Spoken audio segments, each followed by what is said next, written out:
Hi everyone, Jess from Faux Knot Fabrics, wanting to show you a quick video on how I make these faux knot headbands. So back in 2020, when we were in the dreaded lockdown, I taught my 3 children how to make headbands, and we made a whole heap of them.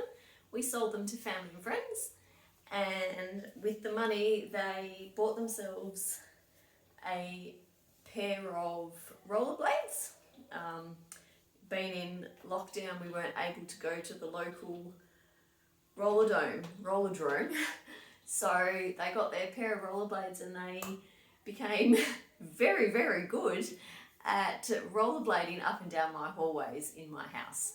So while it was a pretty awful time, at least they learnt a couple of new skills. They learned how to sew, they learnt how to rollerblade, and they also learnt that you have to work in order to get things that you want. So very, very exciting for them. So basically with these faux knot headbands, they're really, really simple. So great scrap, using up your scrap fabric. So you're going to need to get something that's got nice stretch in it. I use my trusty cotton lycra, and depending the size of your head that you're making for will obviously depend on the size of the rectangle. So basically my head circumference, I don't have my tape measure around here, I've just measured around my head where my headband sits, is 21 inches, and I've made my strip 20 inches in length, because you don't want it obviously big, but you also don't want it super tight, because you don't want to end up with a sore head and a headache by the end of the day after wearing it. So these ones here, I have done 5 inches wide by my 20 inches down. So I would say from anywhere, probably from a 10, depending on the size of the child, from 10 to adult, you would be looking somewhere around the 20-inch mark. But a super easy way is, like I said, measure the head circumference and just take off that inch to give you the measurement that you need. But for an adult, 20 inches. For children, you'd be looking at 18.5 inches. I've done the mat. And if you were wanting to do younger than sort of 4-year-olds, even babies, you would need to probably go down to somewhere between 15 to 16 inches, possibly even smaller if you're doing newborn. But please bear in mind, when you are sewing for newborn babies or babies in general, parent supervision while wearing headbands is the absolute most important thing for the child. So with your rectangle that you have, mine is, once again, I've told you 5 inches by 20 inches, we're going to overlock our long edge together. So right sides together, and we're going to just overlock that down together. It makes it super quick.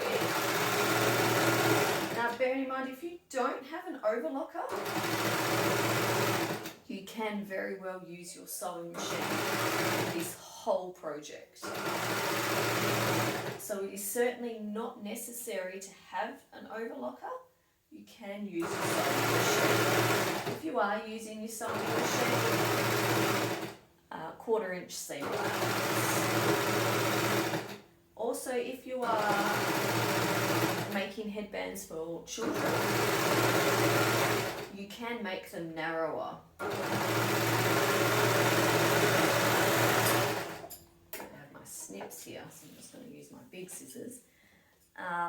You can make them narrower. So mine is 5 inches, but if you were making it for a slightly, I find the 5 inches is probably a little bit too wide on my 8-year-old, and I would make it almost half. So I would go somewhere between 2.5 inches to 3 inches wide. But again, this is all personal preference. Have a little play around and see what works for you.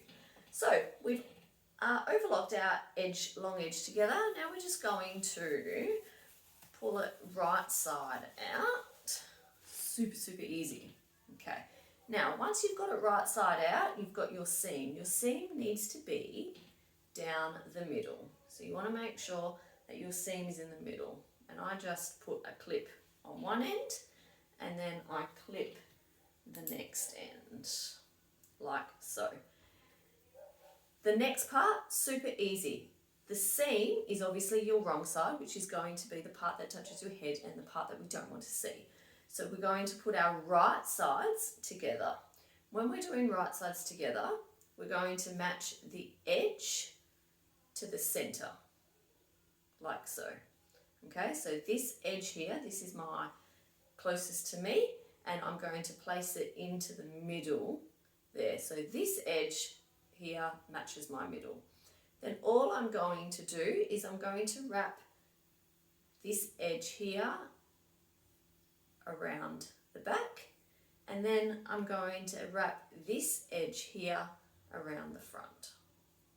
Okay, so now you've got a whole few layers. So if I actually count my pieces of fabric, I have 1, 2, 3, 4, 5, 6, 7, 8. It's 8, it's actually 4, but there are 8 individual pieces there that you're going to sew. Now, you can sew it with your overlocker. My preference is actually to sew this part with my sewing machine. I find it's not as bulky at the knot, and it doesn't hurt my head after a long period of time. So all you're going to do is sew straight across, again with a 1/4 inch seam allowance. And don't forget to backstitch at the beginning and at the end.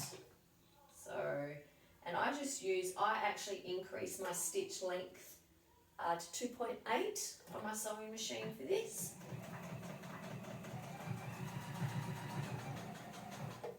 And making sure that you backstitch at the end.